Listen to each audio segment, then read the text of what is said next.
and Beyond is a coalition and has been organizing together for the last 9 years, and we will continue to do so throughout the pandemic.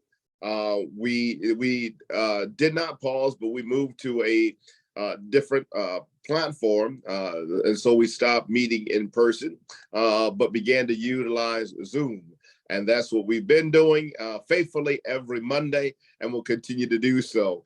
We fight in the areas of, in order to bring about justice and fight against injustice, in the areas predominantly of health and education and criminal justice and youth justice and environmental justice. And so we want to make sure that everyone on those levels and even beyond those in those areas are able to have a life that is they're able to thrive in their environment, whatever that might be. And so we are so glad that you're with us on tonight. Know that our organizational model is that we do not believe that Justice and Beyond should ever be led by just one or two people. After the leaders and founders of Justice and Beyond, Reverend Dr. Dwight Webster and Pat Bryant, stepped down from leadership, we then developed what we call our pillar program, our pillar model of organization and leadership. So a pillar is an organization or a person that has signed up and has dedicated themselves to be a part of the planning and the vision casting of Justice and Beyond. Anyone can be a pillar. In fact, we need more pillars. We need more people to step up and to say, I want to be a part of what Justice and Beyond does, even as we work towards putting together and establishing a paradigm and a model for reparations in our community. We need your help. So with that said, we're going to go right to our presentation for tonight. I'm so glad that you are here. Again, I'm Reverend Gregory T. Manning. I'm the co-moderator for Justice and Beyond, and we are so glad to have you here tonight. So let's begin. This is a discussion, presentation about Black history, past, present, and then casting or setting or speaking about the vision that we have for Black history in the future. So with that said, I'm going to hand it over to Dr. Smith that's going to lead us in this conversation on tonight. Welcome, Dr. Smith. Thanks for being here tonight. Well, thank you, Pastor. And I want to say this is an extreme pleasure to be here, to be invited to moderate, because I'm actually talking to friends about the things that we want to share that are most important in our lives today. So this is a true pleasure. We're going to have 4 panelists with us tonight. And instead of going through, even though their bios are brief, a part of the discussion will be their bios. They're going to tell you and the public some things that are very important about them. But our 4 panelists include our Maroon Queen, Cherice Harrison Nelson, and Queen Reese, as we call her, will let you know something about her decades of work as she's gone through working with several generations until we got to the place we are today. We're also going to be talking to Maroon Monique, and Monique is going to join us, Monique Moss, and she's going to really talk about the way the paradigm seems to be shifting for the future. So yes, we have somebody who's going to give you some information about what we see as the future for the way things are going in this culture.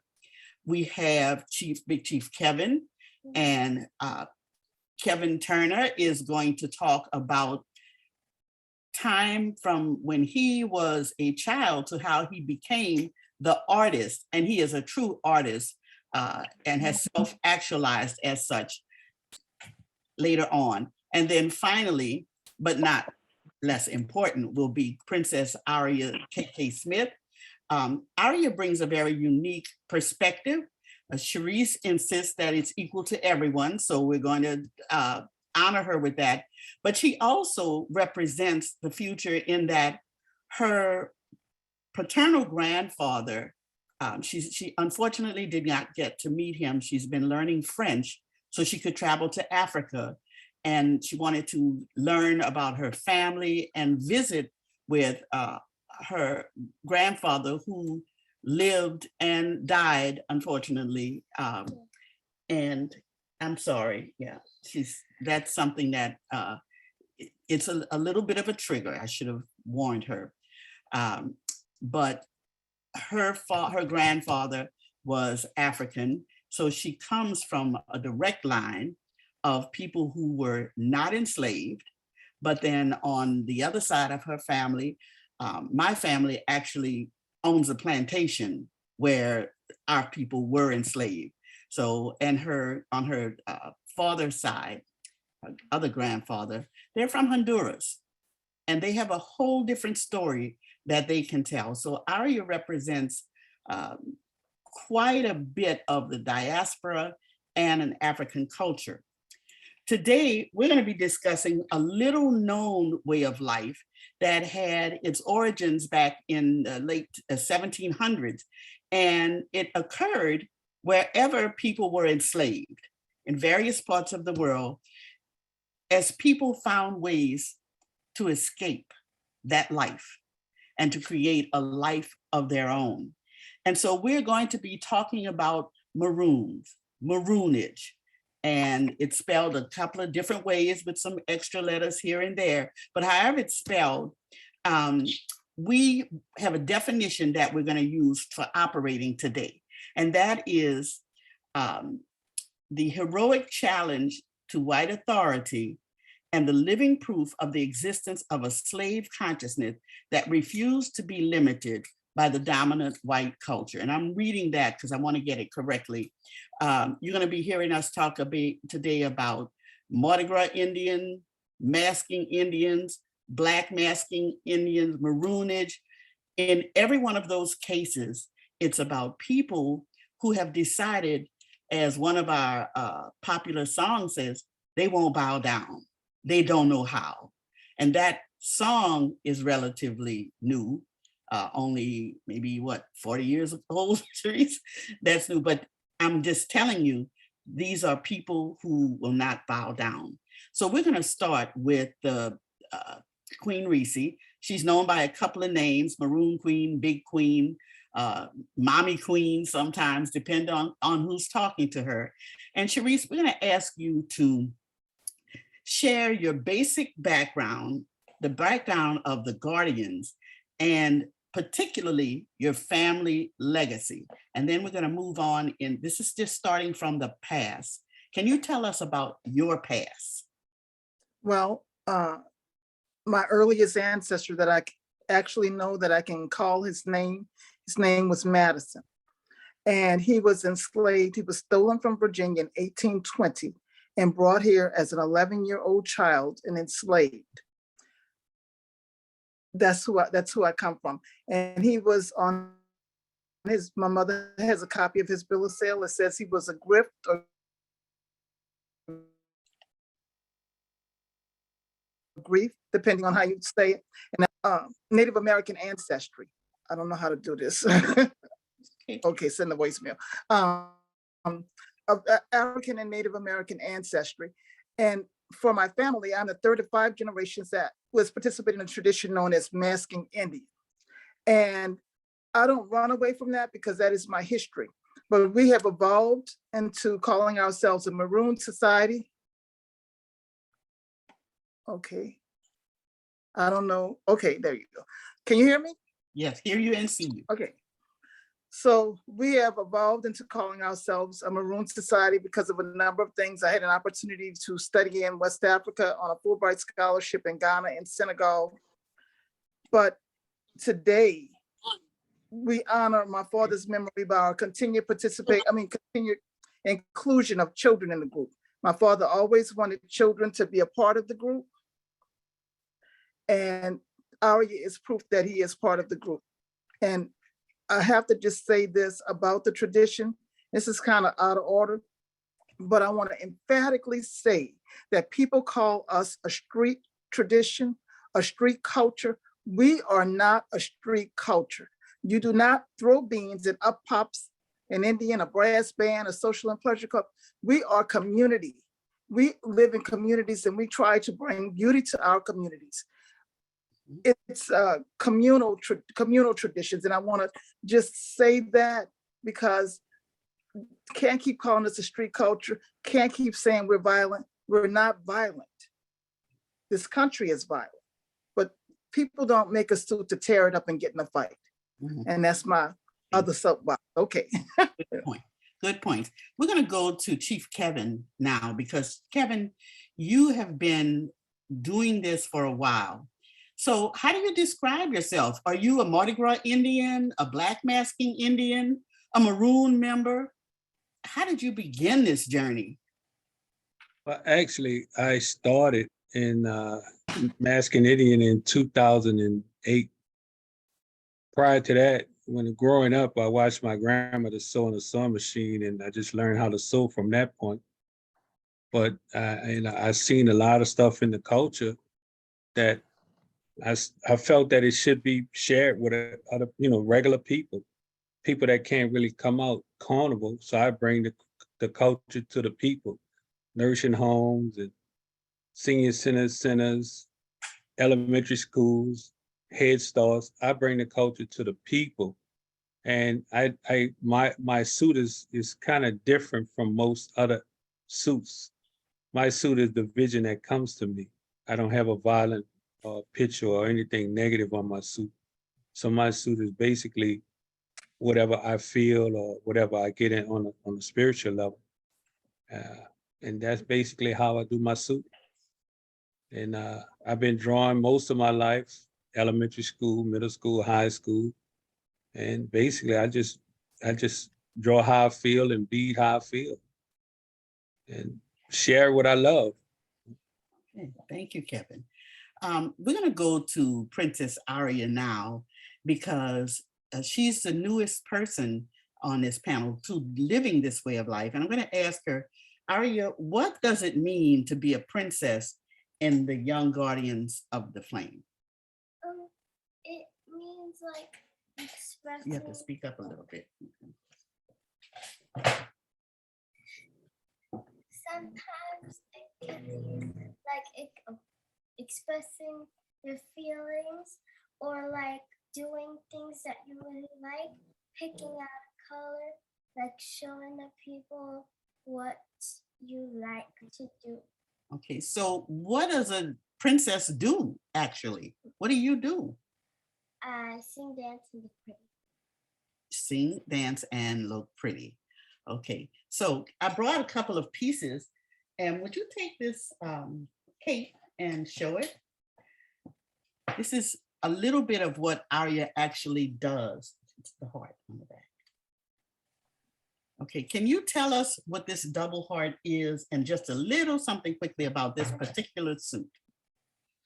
Okay, so the double heart means, pretty sure, because I'm not sure if I remember or not, but it means me and my mom, because I love my mom and I love myself.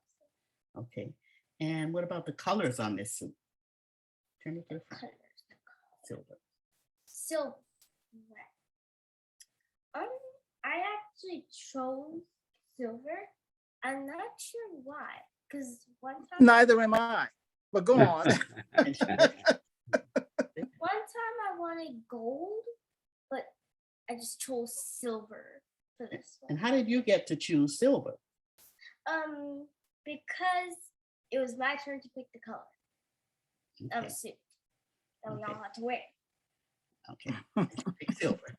Okay, so thank you for displaying that, and we're going to come back to you later. So let's move to Maroon. Monique is here. Yeah. Yes, I see Monique. And we're going to shift into a different kind of conversation with Monique, because we want to talk about the whole idea of Maroonage. And can you give a brief historical synopsis of Maroons, and particularly in Louisiana?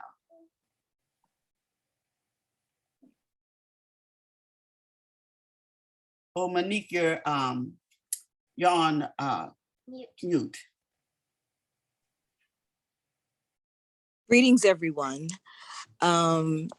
First and foremost, I would like to just say that in my response to that question, briefly, I would say that to live as a Maroon is to live with a revolutionary spirit.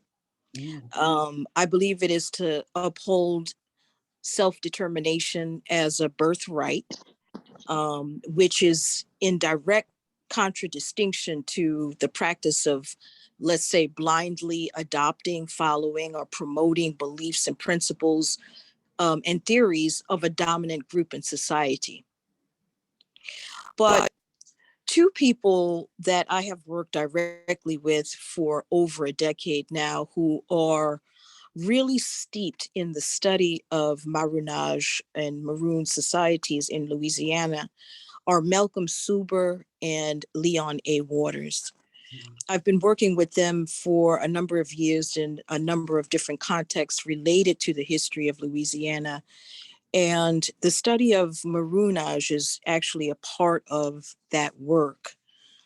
If I needed to say what it means actually to be a Maroon, based on historical record, I would say that there are people like Dr. Sylviane Diouf, who has written extensively on the topic. And then there are others who have written, but she in particular is the one who has created somewhat of a general synopsis of what it means to be a Maroon historically in America. And Louisiana is a part of that discussion in her book. There are a number of contemporary writers and young scholars who are beginning to research this notion of historically what a Maroon was, and paralleling it to what it means in today's society on a more philosophical and ideological level. Meaning, not only are we moving ourselves geographically away from institutions that are not in alignment who we are culturally or as a people, but it also means determining for ourselves who we are, who we want to be, what our highest aspirations are, and essentially that is self-determination. And so we talk not just about the geographical move away from the plantation, but we talk about the psychological move away from the plantation. Okay, so although I did ask you for the history, I guess to make it something that all of us could understand, you describe yourself as Maroon. What is the difference between where you are now and that description, and maybe where you were growing up as a teenager? What's changed? Well, as you know, hopefully as we age, we grow, not just in chronological number, but in consciousness. I would say that my consciousness has expanded exponentially.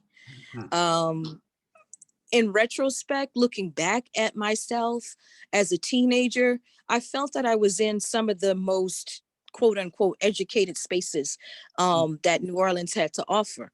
I graduated from Ben Franklin and went on to go to Tulane. And however, I became very clear around the age of 23 about how little I knew about my Blackness, my history, my people, where I come from. And so I went through a period of feeling angry because I was at the age that I was and I understood that I knew very little. But then that anger shifted to, again, this idea of self-determination. I decided that if no one had taught me up to that point about all of what I am beginning to understand that I do not know, then it is my job to teach myself. So I decided to go back to school, and I stayed in school and I got 3 master's degrees in different areas that allowed me to learn and study who I am. And so a lot changed. A Mm. lot has changed. Wow, Ooh. that is exciting. Cherice, I'm going to leave you time to talk about some of your favorite topics because frankly, Monique just took what I was going to use toward the end. But that self-actualization, we're going to come back to it. I'm going to take that out. I can do that because you all made me the moderator. So I'm going to change what I was going to say there and hold that for you. So we want to go and just to give you a taste of what self-actualization looks like and what that means. I brought another show and tell here. And Ariya, I'm going to go to you.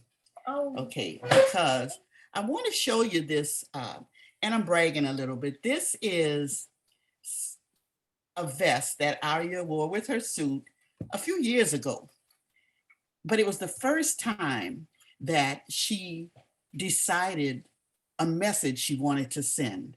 It's the height of the self-actualization that you're talking about showing itself in one of the multiple intelligences because of the vision that she had, the artistic vision that she expressed to me. So can you tell just very quickly something about the Garden of Love and Happiness? Wait, is it where we went to the restaurant? Mhm. Oh, okay. So me and Grandma went to this food place or restaurant. I can't exactly remember. The coffee shop. Coffee shop, yes. And I saw this like picture on the wall, and it reminded me of like a garden. And then I'm like, oh, I have an idea. How about we do a garden on my suit? And she's like, okay, sure, nice. And then I'm like, but wait, it's a special garden. It's gonna be a garden with hearts instead of flowers, but they're kind of like flowers. So, and she's like, nice. What are you gonna call it? I'm gonna be like the Garden of Love and Happiness, and it's bam. This is it. Bam. And do you remember where this, I can't even talk, where this butterfly came from? Because I did not sew this butterfly.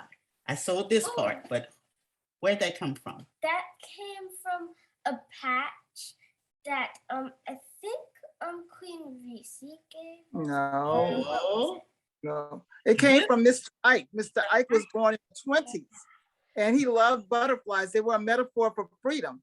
He said that the world was sometimes not so pretty and you had to break it down just like a butterfly, a caterpillar. You had to break it down and go into seclusion and figure it out, and something beautiful would emerge. And we all deserve to be beautiful, happy, and free. right. So this idea, he gave us all butterflies that we could use on Yes. YouTube. I still have one or two. I shouldn't be saying that out loud because somebody's going to ask for them, but you can't have them. And on the front, we have flowers. These satin flowers are always somewhere. And this came from the big chief, and Cherice can talk about that's a part of her story. But her father, Big Chief Donald Harrison Sr., always wanted nature somewhere in the suit, ribbons to move like nature.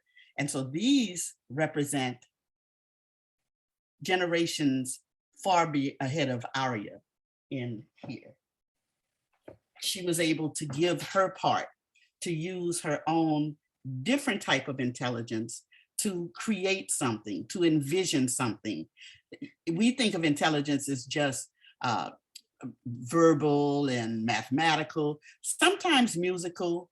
Once in a while, we get the conversation going toward bodily intelligence for people who can move and dance and do sports. This is a very high level, though, that we can bring children to by exposing them.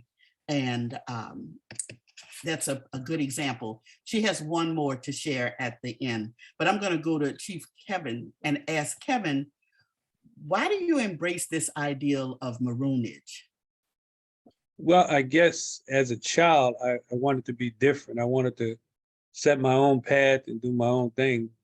Even as a child, I looked at learning totally different. So I wanted to just be different. And being, following the Maroonies, I understood that it's kind of breaking away from the norm, or changing from your state of mind or your state of being to be something different, to stand out. So I met Cherice Harrison, and I kind of got a lesson from her. And I mean, at 58, you're always learning, and she's always teaching. So I'm always following. So I kind of like, wow, that's interesting, because I never really understood. I understood slavery because my great grandmother was a part of that. So, but I didn't understand that people were running away until I saw Roots, the movie. Because Kunta Kinte was trying to run away, constantly run. But I never really understood why. So now, recently, I understood why they want to just leave that environment and just branch out on their own. So, Cherice, I need you to take a deep breath. Take a deep breath. Let it out. Because we need you to tell a serious story. It's a story that involved all of us. And that is your journey. And your journey, and I'm talking about your personal journey that took you from being an Indian to Maroon, masking and unmasking, to where when I see you now and you're dressed like you are, I know those are your clothes. That's not a special suit. That's not a special headdress. That's the way you dress. That's who you are. Tell us how you came from being a little girl growing up in the upper ninth ward to the Maroon Queen. Well, I have to give the utmost credit to my parents. Everyone in my family is an artist. And I always tell people, we weren't encouraged to color in the line when we were children. We were encouraged to be free thinkers. And, like I said, I don't run away from the saying I came from the tradition of masking Indians, but I'm not that anymore. And my father would be truly okay with it, as my mother said, because he talked about Maroons all the time. That being said, my earliest memories, even though I'm an adult now, I remember looking up at my father as a young child, maybe 4 years old, 3 years old, and he looked like this magical, mythical character. He looked royal, strong, like a warrior. And I think that wasn't by accident, that my earliest memories are almost memories that are not necessarily Indian, but more of my ancestral homeland. It's a very spiritual tradition. Just about everyone in my family, with the exception of my two sisters, has had a suit on at some point. My brother is a big chief of Congo Square, Afro New Orleans, Congo Square Nation, Afro New Orleans. My nephew Christian, who's also a musician, will be debuting his group this year. My son is currently the chief of our group, Guardians of the Flame Maroon Society. So it's everywhere. It's like we want the children to take a bath, and like fish, they know you just, this is where I belong. I belong in water. But for me, it was a journey. So we went from being Indians to Mardi Gras Indians to a cultural arts society, and finally a Maroon society, because I realized I wasn't masking, I'm unmasking. If I make a suit about environmental justice, I am not masking the horrors of environmental justice. They exist. The suit I made about environmental justice, I made a baby in the uterus, but instead of being connected to the placenta, the umbilical cord was connected to a 50-gallon thing of toxic waste, because I wanted to make the statement, as a mother, and when you're pregnant, you're trying to give your baby the very best. You eat the best food you can, you may exercise, but if you live in a toxic environment, every breath you take passes through that umbilical cord, and that baby that you love so very much that you have never met, you are poisoning him or her by just living. And when I thought about that, they call me an overthinker. I was immediately very sad and had so much empathy sympathy for myself and empathy for all of the mothers who don't have a choice. They have to live in cancer alleys and other environments that are toxic to them and their unborn children. And I forgot the other, I'm like the other rest of the question. I forgot the rest of the question. I'm sorry, because talking about that is very emotional for me. But, and also, like I said, I've made a suit about my great-great-grandfather. I can't mask as Madison's granddaughter. I'm revealing to you. So I tell people on Carnival Day, you can come see me in my nakedness of my authentic self. I have stripped everything away and I'm giving you what I have, raw, naked truth that me, just me, my authentic self. And this tradition is a way to be a truth teller. And the truth is not always pretty, but we wrap it up in prettiness. I'm going to ask you to give us another truth then, since you brought it up, because lots of people in New Orleans and people who have visited and seen Indians dressed in their suits wonder, oh, well, can you go and buy a suit like that if I want to take home a souvenir? Or can I just ask a seamstress to make one for me? And can I just wear it on, St. Joseph's Super Sunday or whatever, and will I be accepted? How do you actually get into one of the gangs, tribes, groups? What do you call it? You can't see Ariya, but she's behind you shaking her head when you said, can you just buy a suit or get someone to make a suit for you? Well, you can be invited into a group, you can be born into a group, or there are some people who self-declare. They just say, I'm a chief, this is my group. Or you can ascend to the position of a big chief, or any position for that matter. Ariya started out as a little baby princess, then she was just a little princess, and now she's a princess. She doesn't have any little or anything to describe her. So, all right. As I said, you can be born into it. And most of the time, like, people address their children, it sticks to some, and some it just doesn't stick. If it sticks to you, you know you have the calling. And if you have the calling, there's nothing that will keep you away from it. Even if you're not dressing, you will help someone, you're listening to the music, you kind of filter your life through this tradition. You talk about it, you reference, oh, that was the year I wore that blue. That must have been 1992. I didn't intend to make a rhyme, but I made one. And Ariya, I do see her raising her hand. So I want you to say whatever it is that's burning. And then I want to go to Chief Kevin because he's nodding. Yes. Okay. I know what you can call me. Okay. Princess. Pretty princess? Yeah. Okay. Y'all heard it here first. I'm not going to call on her anymore without knowing what she's going to say. But you know, that's part of it. Yes. That's why they are able to take color. We want children to experience freedom. We want them to experience leadership, and something as small as picking the color is very important when it's your turn. When it's your turn. Big Chief, Kevin, you were going to say something else? Yeah, I was just want to just piggyback on what Cherice is saying about, no, you can't buy this at Walmart, Party City. You can't just make a suit and jump on the street and think you're gonna meet a tribe and you don't know all the inward part workings of the tribe.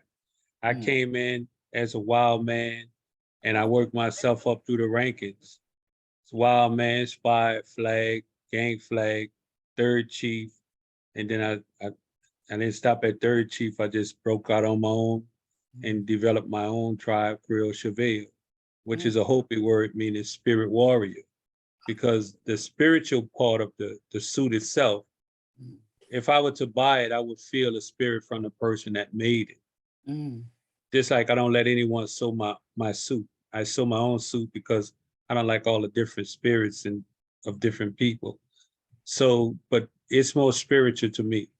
And I mean, I can't buy a spirit from Walmart or Party City or whatever. So it's really, it's your suit is a part of you. It's a lifestyle. Let me just tell you, that touches me in a very special way, what Kevin just said. years ago, I don't know, maybe 8 years ago, it was a long time.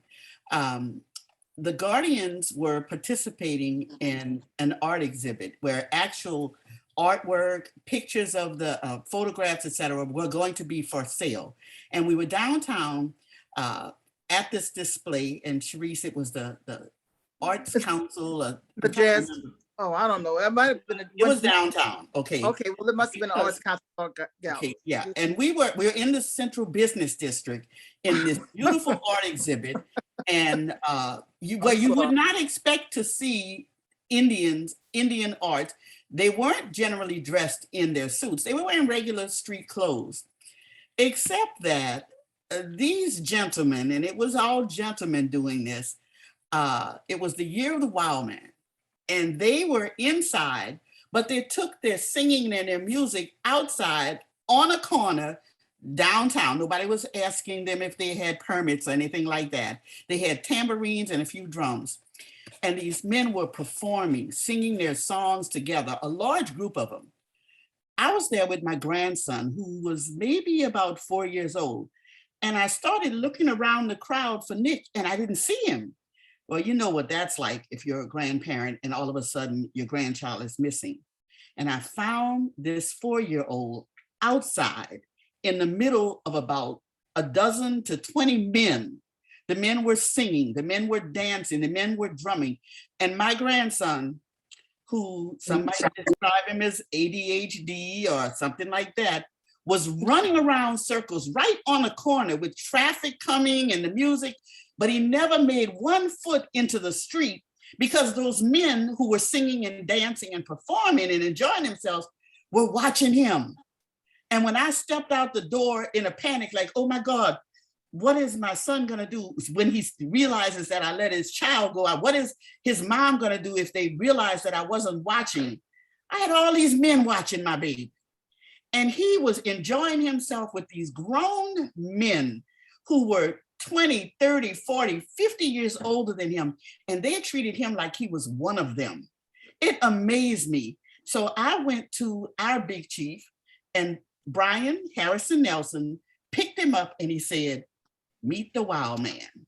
And I was there that day. You were out there with that group.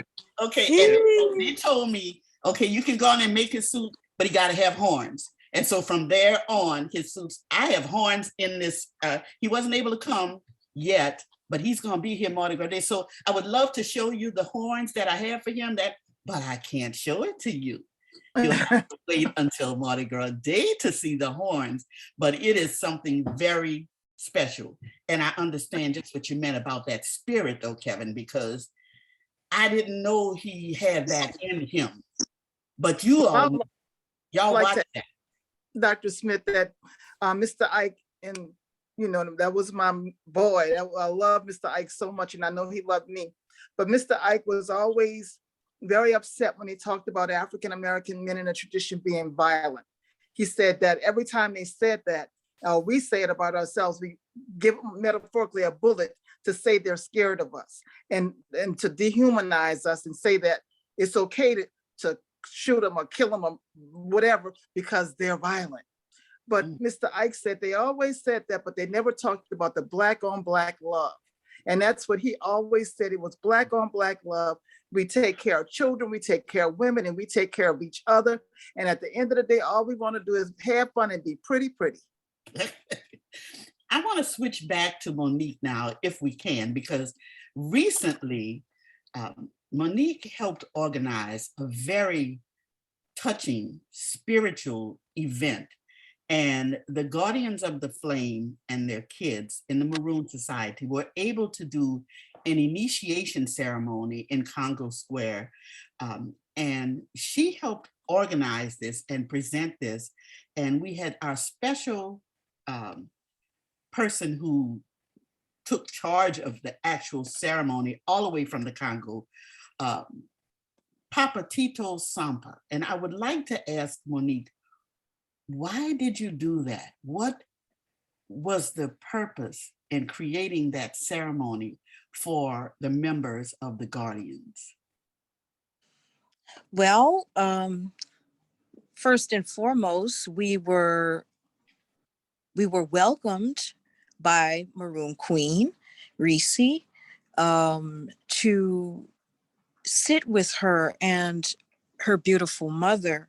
And we spent some hours together, and it really seemed like a long time, but it probably wasn't that long. But and we were asked by her, after she shared with us, of course, the history of the importance in transitioning in language from one iteration of the self to the more present day accurate iteration of the self. And so we, coming from the belief in the Bakongo, from the Bakongo people in the Kingdom of Congo, and all of Africa to be exact, that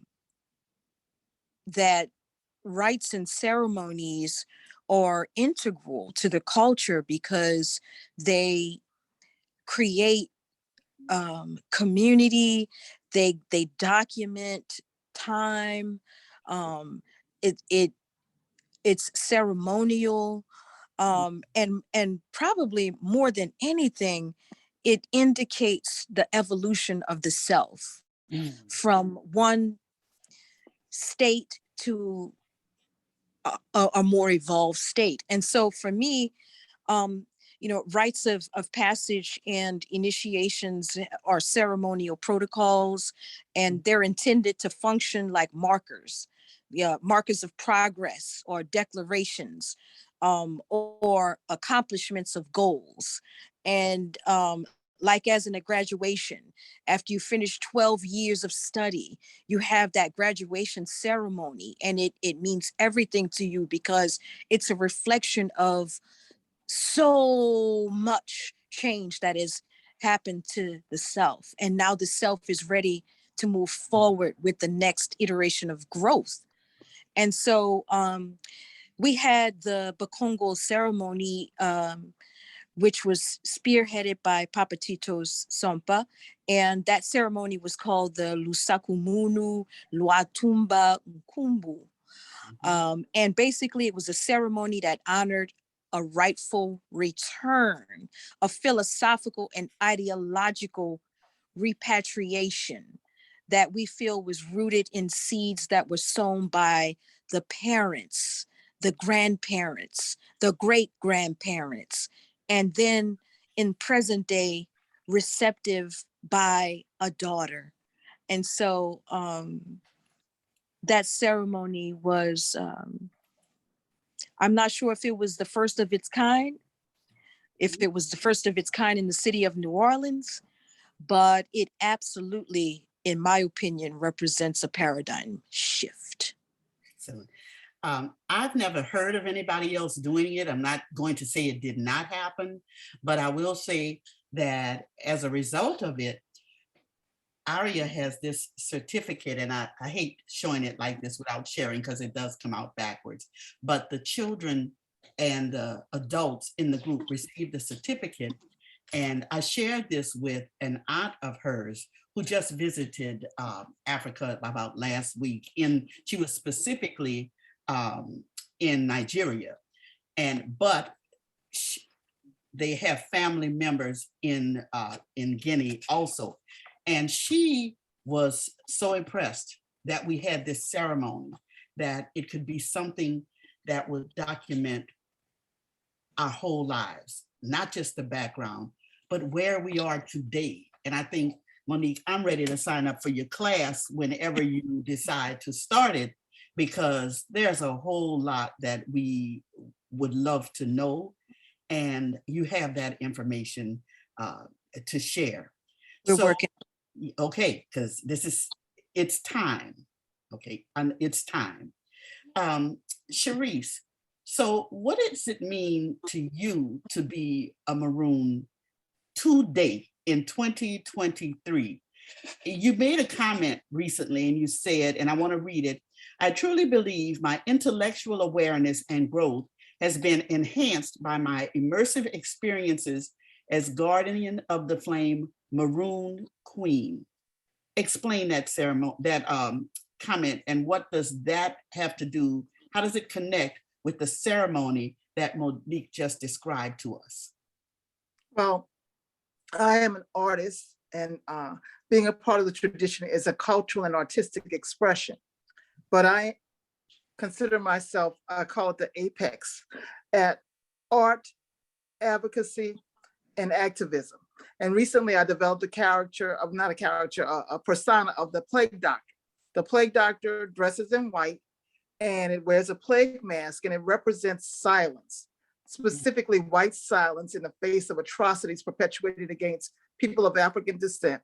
And those atrocities not only mean brutal beatings, murders, but also redlining, lack of access to a quality education. All of those things to me are violent. And the plague doctor for me represents kind of what my father, he was a big philosophy person. He was very, very intelligent, and he wanted us to be intelligent, but I didn't want to be intelligent like that. But I'm gonna read, he was really into Albert Camus, and this is one of the quotes.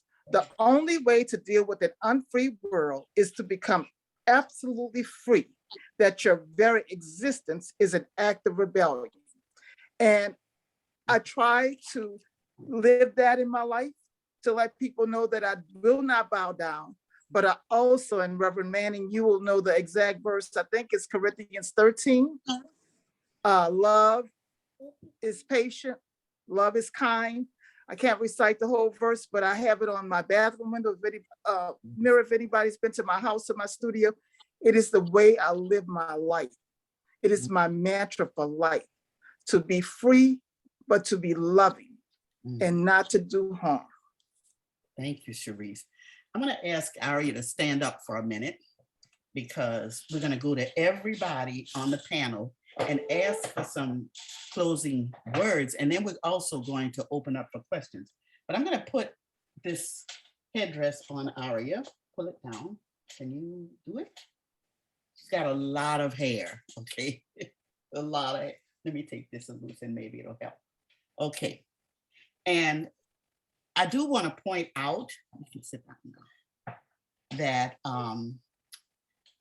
this particular, like all of their suits, you're going to see this symbol of Africa. You're going to see a Sankofa bird. That is part of our Oh, and a red group feather. emblem. Yes. And what is the red feather for? Do you know what it's for? Yeah, Queen Reese's dad. Oh my goodness, I am a proud mommy queen, Okay, y'all. wait a minute. Let me see if she gets the A+. So what, I have a little black feather. What is the black feather for? Muscle memory, muscle memory. Who's this one for? Let me pick him out. I'll give you a hint. It's not Queen Reese's father. No, duh. Who is it for? Okay, we got to finish before tomorrow. That feather represents my father. We talked about how you become a part of this group or any group. We do not have anybody masking any Indians, any of that in our family until this generation, because Cherice actually brought the whole culture to our school. We worked together. I was principal of a school over in the 8th Ward. Our kids knew all about the Indians and all of that, because they grew up with that. I did not. But my father, who moved from Donaldsonville to New Orleans, loved the Indians. And every carnival, I tell this story over and over, he would lie to my mother and tell her he was taking us to parades. We never got to any parades. My father would take us to Shakespeare Park and take us way up in the top of the bleachers and buy us hot peanuts and wait for the Indians. I don't need to tell anybody what it's like to wait for the Indians, because the Indians show up when they want to show up. And especially back then, you had no idea where people were going to come out. A lot of things were secret, but the people in the neighborhood knew. We didn't grow up in Someone that said neighborhood. you may be on mute. I don't know. Let me see. No, it's not on mute. Okay. Let me see if maybe my volume is down. I'll try to turn the volume up a little. But I just remembered how much my dad loved it. So we use a red feather for our founder, the big chief. And I put in a black feather because my dad admired and loved them so much. But I'm going to ask Ariya to pause a minute. And I learned after asking Big Chief Brian Nelson, could my grandson join the group? I'm not going to tell you how young he was, but let me say he was too young according to the gang rules. I didn't know any better, and they didn't tell me any better. Because And we love yeah, well, you. they let us come in anyway, and we weren't supposed to. And then when Ariya was born, Ariya joined in. Ariya has been dressing up and masking now. She's going to be 10 years old, and she has her 10th suit now. Okay, and we have pictures on the wall every year. Whether they're going to walk or not, we make a new suit, and we don't take them apart, and we don't take pieces off, but we're talking about doing it for a special suit where it will have patches from all of her suits. So I'm trying to work up to that, but it's hard to take them loose. So I'm going to ask her, because she's showing you how my personal artistic growth came about through this type of art. I sew like Kevin, but I didn't know how to bead and decorate and stone or do any of those things until Cherice, her sister, and her mother sat me down. So Monique, I've been a good student before. I'll be a good student. But they taught me how to do this. And then I was at an event and Chief Kevin was explaining to me how to make my pictures jump better by sewing certain things this way and then turn this way, and how I could use different size beads to outline instead of what I was doing. We were just standing up talking and he gave me lessons. That's this group. So I felt like self-actualizing, that my artistic ways were improving. Ariya talked about how she picks colors, etc. But she does something else, and it came through this group. So I'm going to ask her to demonstrate right quick how this works for her when she starts self-actualizing through singing. So she's going to sing a very short song. I'm going to ask her to do it twice so that you can join in if you want to, but she sings for a part of her princess duties. Let's sing. We are the children of the ones who do not know. We are the children of the people who could fly, and we are children of the ones who persevere. We are fearless, we are strong, and we're ready to carry on. Join me! We are children of the ones who did not die. We are children of the people who could fly. we are children of the of ones who persevere. we We are are fearless. we are strong and we're ready to carry Carry on. on. You did amazing. Oh my God, hi, Hey. We just saw her godmother who's in this group. Okay, let me go now as we're going to close up with some final comments from all of the people here. And I'm going to ask Monique, if you don't mind starting out, because you mentioned that you saw a bit of, we talked about a paradigm shift. Could you just explain what that might mean for everybody who is even on the outskirts of watching what is happening? What do you think that means for society in general and our culture as we share it? Well, what I'd like to say in terms of a paradigm shift, I think that the answer to that is yes, there is a paradigm shift. And at the same time, we are actually continuing in alignment with the spirit of our ancestors. So almost simultaneously, we are creating a new way, but at the same time, to be honest with you, our people have always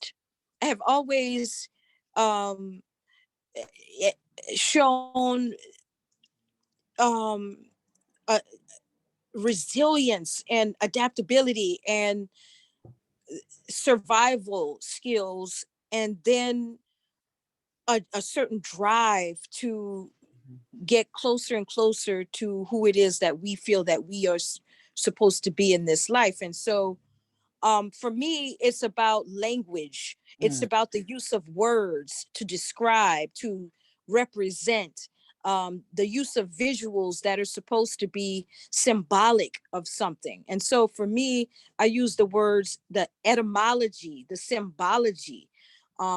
If you call yourself something negative on a regular basis, then that negativity becomes ingrained into your psyche, into your body on so many different levels. And so once we understand, um, I think it becomes our duty to act. And I would like to just share that for me, the paradigm shift is first and foremost in the symbols, the language, the words that we use to attach to ourselves and that we respond to on a regular basis. And then aside from that, that the part that I feel we have not lost in our ancestral journey is this drive for self-determination, albeit many of us have arrived where we are due to the terrors of the transatlantic slave trade, and we're born in a foreign land and raised in ways that were different than our great great great grandfathers and grandmothers. But I think the spirit of self-determination shows itself in um, actions that, like this, that Maroon Queen Reese is actualizing. And so I bring up again Mr. Leon A. Waters because for me, he has been so instrumental in my understanding of this history and our aim as a people. So the Maroon spirit to me is a revolutionary spirit.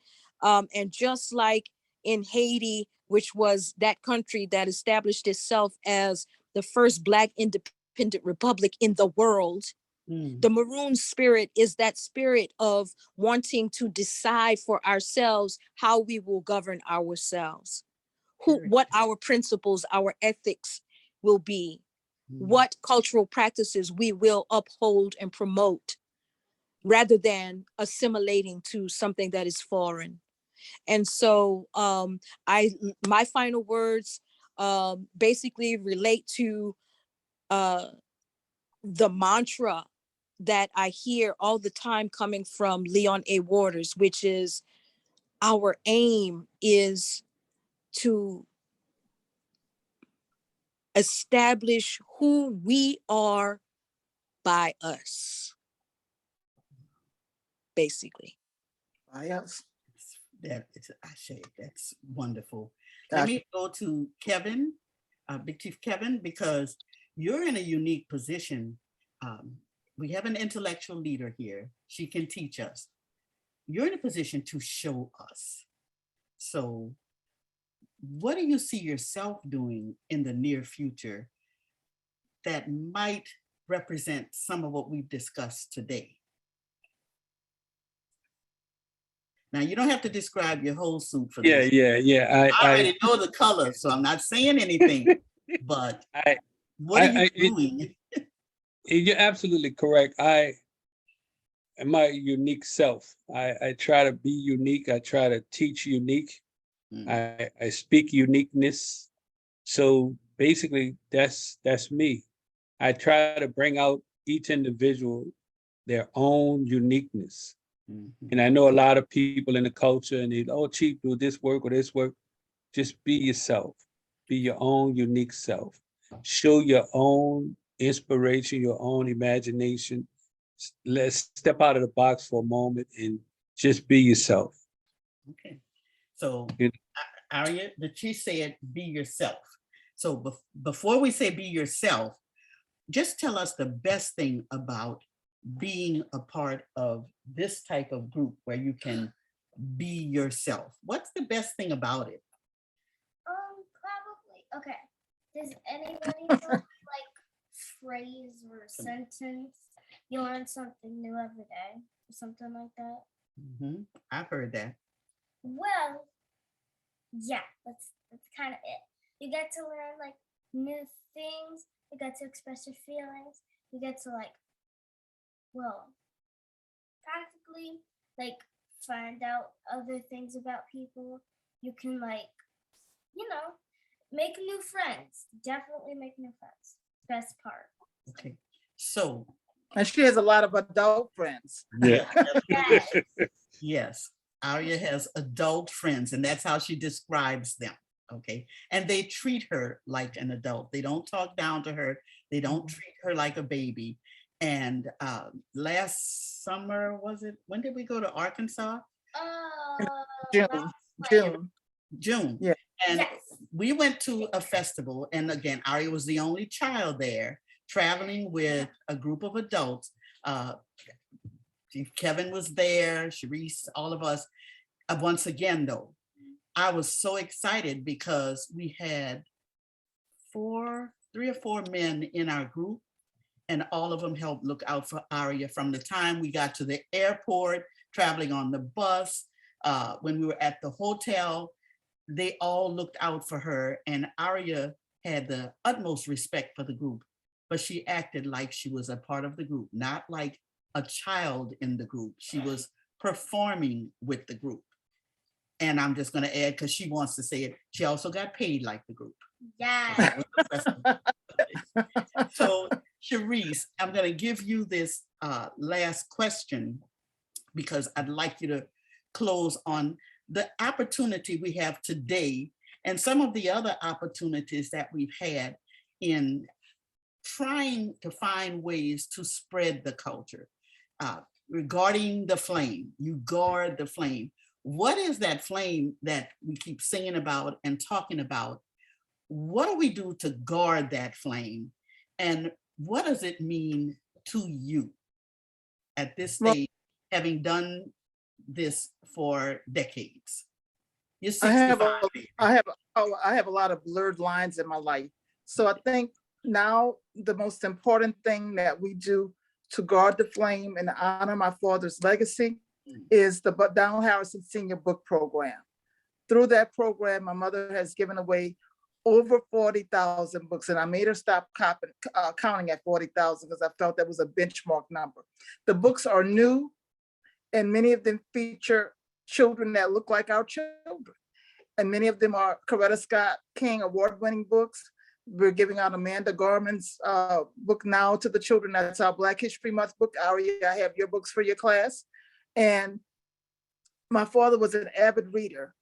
And when we can go into schools, give children a book, their forever book, and present a cultural program that's educational, I think it's a win-win because we're hopefully engaging children in reading. And most important, we never know what children are going through at home and in their lives in the community, hopefully suspending misery or anything that's not giving them joy for that time that we're in the school and they're singing with the Indians or they're dancing to Uncle Benny with the Treme Brass Band or listening to Don Lewis tell a story of before she passed Adela. Hopefully all of those things will make an indelible impression on children and most importantly, encourage them to read. Well, let me start by thanking the panelists for sharing your own personal experience, intimate knowledge, and even your thoughts about where we can go in the future. We have bios for all of the people who are on the panel, in case anybody is interested. I believe they'll be posted on the Justice and Beyond site or somewhere if you want to get in touch with anyone and get more information from them. And we still have about 10 minutes or 15 minutes we want to open the floor to questions and see if anybody who has tuned in has a question that you would like to ask the panelists individually or as a group. And I'm going to ask, I don't think it'll get too hectic, that you simply turn on your mic. And if you're not the speaker, I'm not sure who's recording and handling this as the host or hostess. So we're going to just kind of open up for questions. And people, thank you, Dr. Smith, are welcome to put those in the chat as well too, and we can read them as maybe they come in. But if you have a question, as Dr. Smith said, go ahead and make that known right now if you would.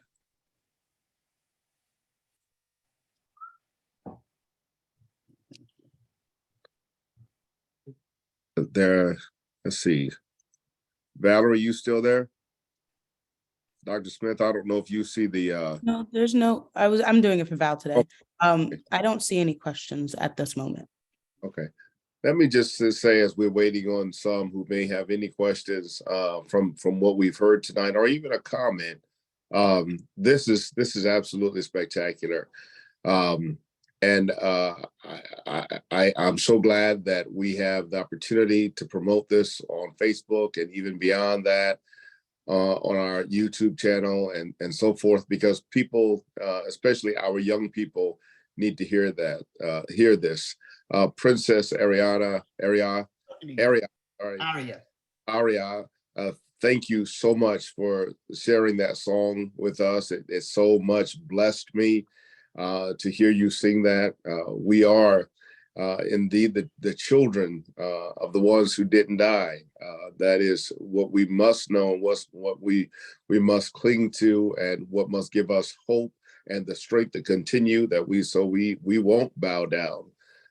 Thank you to each of our presenters for just letting us know that a cultural and artistic expression to tell our own story with our own truth in the way that we envision it is so absolutely important. I especially appreciate the words around environmental justice work. That is extremely important to me, and our work is Justice and Beyond in Cancer/Death Alley.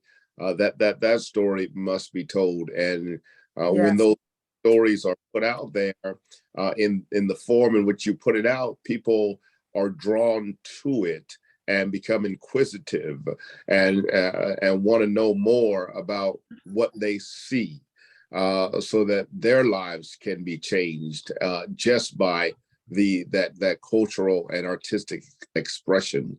To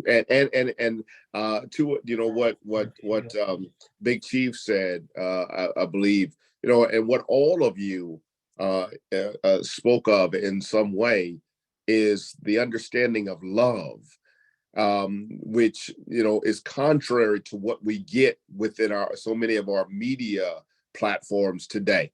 All we see and what is promoted to us intentionally and deliberately is that we are people of hate and violence, and it's so untrue, because love overpowers hate.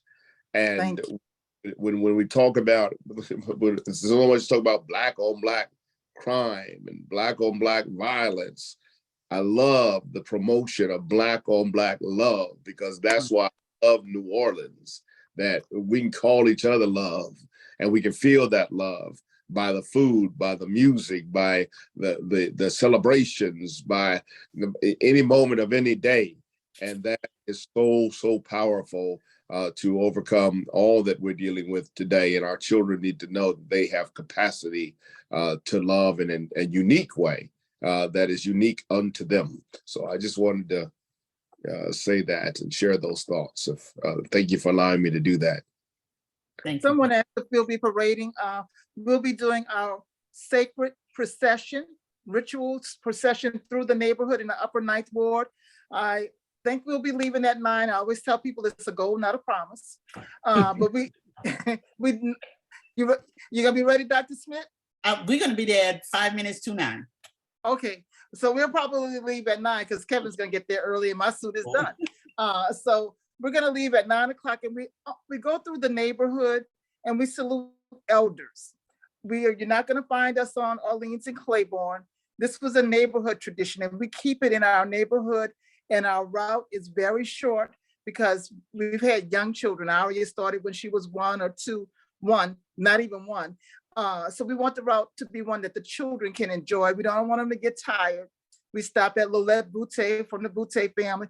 L. Carnival Time Johnson, if he's not doing anything, he will come out on his porch, y'all, Sing with us. and sing Carnival Time with a crown on. I got to find out if he has anything to do. So you really want to catch that. And we're gonna end up at my mother's museum and salute my father's memory. So, and we start at 1900 Bartholomew, but I guess you all have a method for me to send that information to you. Yeah, yes. If you put it in the chat right now, if you could, we'll also sure that it gets in our newsletter as well too. Share again the date. It's Carnival Day, February 21st. Very good, Carnival Day. And what's the 9 address? o'clock at 1900 Bartholomew. All right, very good. That's the address of the museum too? No, that's the address where we start. That's at my studio gallery. And what's the address to the museum? 1930 Independence. All right, very good. Because we ought to just make if we can't make it on that day, we can definitely make plans to visit the museum. Okay, let us know and we'll arrange something. Absolutely. All right. Any questions or comments that anybody has? Yeah, I'm sorry. Go on there. Yes, I was trying to put it in the chat, but I can't put it in the chat, so I'm going to ask this Valerie, and I want because I call myself Gumbo. I was born in Chicago, raised in Mississippi, and I live in Louisiana. That's Gumbo to me. So, but anyway, this culture, which you all explained to us, was very good because I'm sad to say I was ignorant to the fact of you all culture. So I am so glad that we can spread this word out.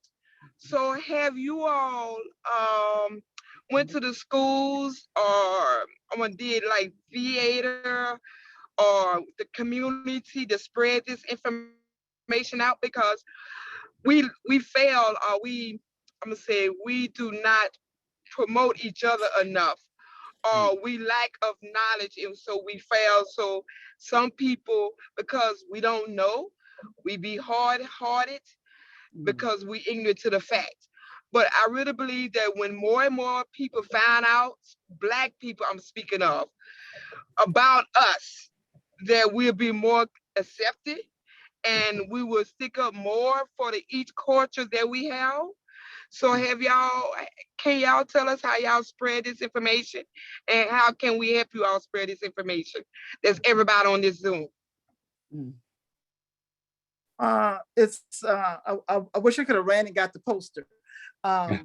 We have a play. We have an original play, and Adela Goche, who's now an ancestor, kind of gave us the formula, the format.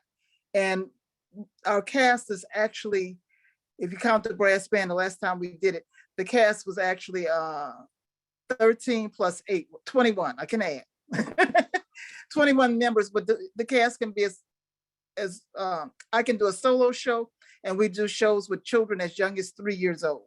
So it just depends on the configuration, the space, the time, the money. We can do a show that's 30 minutes long, or we could do a show that's an hour and 15 minutes long.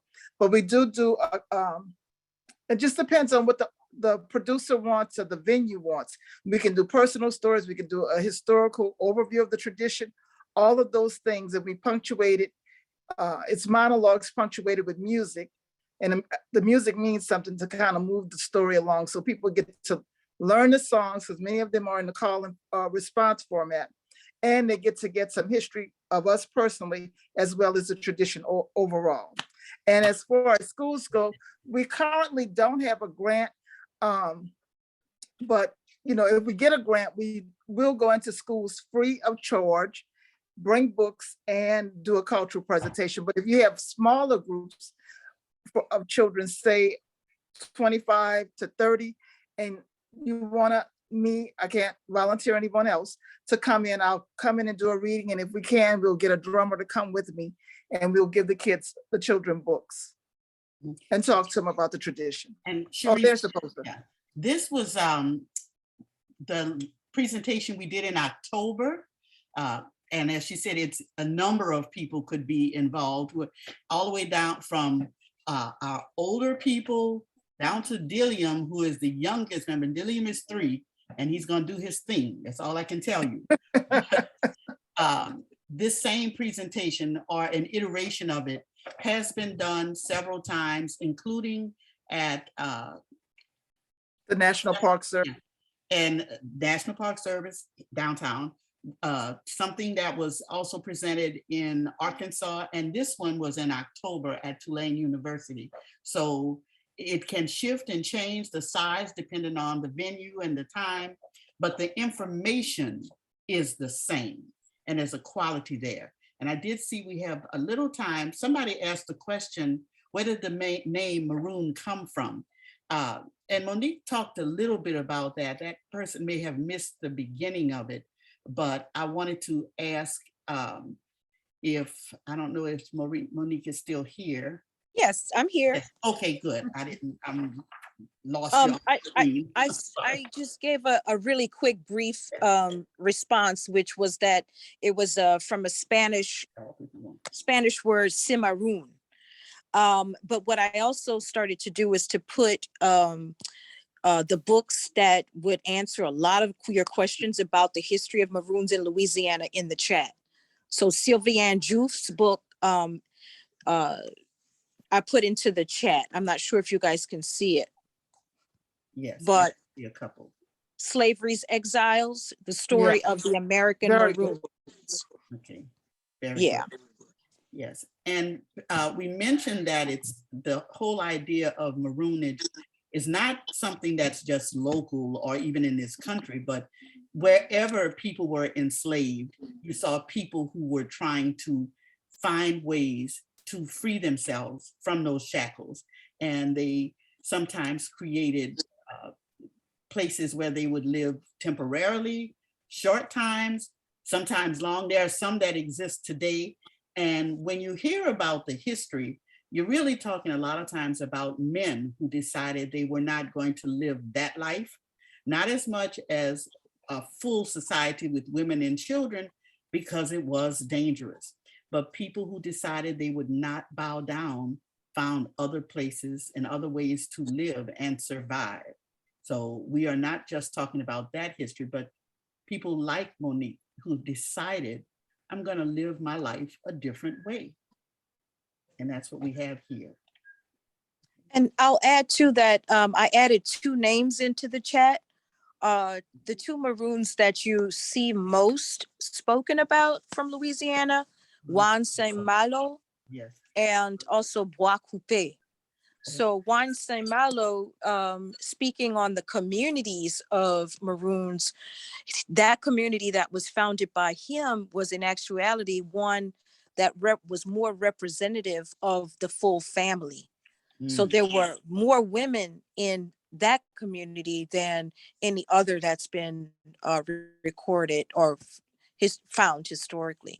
His wife, Cecilia Saint Malo, was with him in that community. And so they had a more balanced society. We want to thank everyone for chiming in today. Pastor, can we do a 10-second prayer to close? This has been a beautiful event. Yes, please do that, please. I'd like to ask that all of us receive the blessings that this group has brought together with our spirits and our willingness to share, and that we go forward from this today being fuller blessed and more willing to bring our people to higher heights. Bless us all. Amen. Amen. Dr. Smith, Princess Ariya, Maroon, Queen Reese, and Maroon, Monique, Big Chief, Kevin, thank you so much. This has absolutely been incredible and inspiring and edificacious and just life-changing to spend this moment with all of you and to be educated and really driven to self-actualization and to our own process of visioning how we can communicate a story and be a truth teller, as we all should be. And remember that we stand on the shoulders of greatness. We are the children of those who did not die. Just amen. And thank you so much. What we always like to do. I would like to say I unite with you, Pastor. Thank you. Yes. Yes. Amen. Thank you, Miss Belinda. We always have announcements during this time, and it's important, especially during Black History Month, that we would convey to each other any opportunities to attend events that anyone might know about. We can take advantage of those opportunities. Any other announcements of anything that we need to be present for? Any announcements at this time? I have one. Yes. At Suno in the auditorium, the Center for African and African American Studies is bringing in, I would like to get the proper language, Governor Chokwe Lumumba from Mississippi. And that's going to be on February 16th at 11 a.m. to 2 p.m. Again, at Suno in the auditorium on Press Drive, Cass with Dr. Robertson is bringing in the governor from Mississippi, Chokwe Lumumba. He's the mayor of Jackson. He's the mayor of Jackson. I'm sorry. Yeah, I keep saying, I'm sorry. The title of the talk is Governing While Black. Okay. My mind went to the governor of, I'm sorry. The title of his is Governing While Black. Yes. Mm-hmm. And he's the mayor. Sorry. And his father was a dynamic person. I had an opportunity to get some activist training with him in the Georgia Sea Island. Georgia Sea Islands. And it really was life-changing, and it helped me really in my work as an artist activist, along with John O'Neill. Wonderful. So all right. The go-to thing. All right. Excellent. Governing While Black. Okay. And that's the title of the book, Governing While Black. And he is the mayor of Jackson. Yes. Yes. And he'll be doing a talk at Suno at the auditorium from 11 to 2 p.m. All right. Thank you so much. We'll make sure that gets out and included in our information that Justice Amian puts out. Any other announcements? Yes, Pastor. I have an announcement. I'm going to put a link in the chat. Hopefully it's about what's happening in Jackson, Mississippi with the water crisis. I'm going to put that link in the chat. I would ask that everybody go and read that. It's talking about the serious crisis, and what's getting ready to happen is that it says only in Mississippi, white representatives vote to create white appointed court system for blackest city in America. And that's something that we all, because so goes Mississippi, so goes Louisiana, is something that we all need to be aware of. Also, I'm going to be speaking in New Iberia on February the 25th. And it's going to be a conference with a group of pastors there. And they're titling it for the Black History, the Future Wake Up Conference. It's Wake Up Conference. And we're looking for people to come out and support and encourage and educate and get people fired up for this upcoming election in 2024 here in the state of Louisiana. There's going to be some candidates there that's running for various, office positions that are going to be open. The governor, the lieutenant governor, the secretary of state, so that would be a good opportunity to meet these individuals firsthand. So thank you so much. All right. Thank you, Belinda. Any other announcements? All right, everybody. We have already had prayer, so I would just simply say go in peace and make sure you love yourself and love one another. So be blessed, and we'll see you back here on next Monday for our regular scheduled Justice and Beyond. If you want to join us for our Pillars meeting, we meet every Tuesday, at noon for an hour and a half. We meet on this Zoom link. We always need more hands on deck to help us manage Justice and Beyond and to organize and do planning together, and just simply for your valued input. So again, thank you, everybody. Thank you especially to our guests tonight. God bless you. Have a good night. Thank you. I'm trying to put this in the chat, so hold on. I'm slow with this. Peace and blessings, everyone. Blessings. Yeah. Thank you for the opportunity.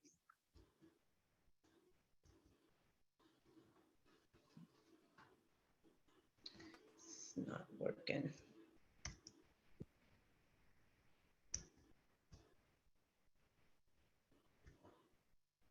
Belinda, if you email it to me, I can just share it.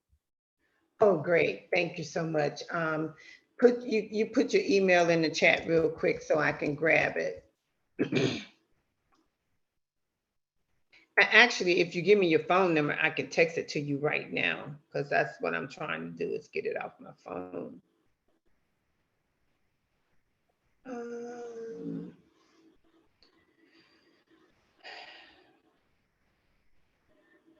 Okay, there we go. I'm sending it to you right now.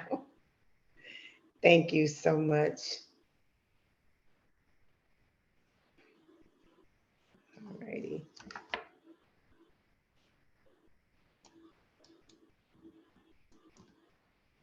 Okay, good night. Thank you. You should have it. Okay, I'll make sure to share it. Okay, thank you, baby. Bye-bye.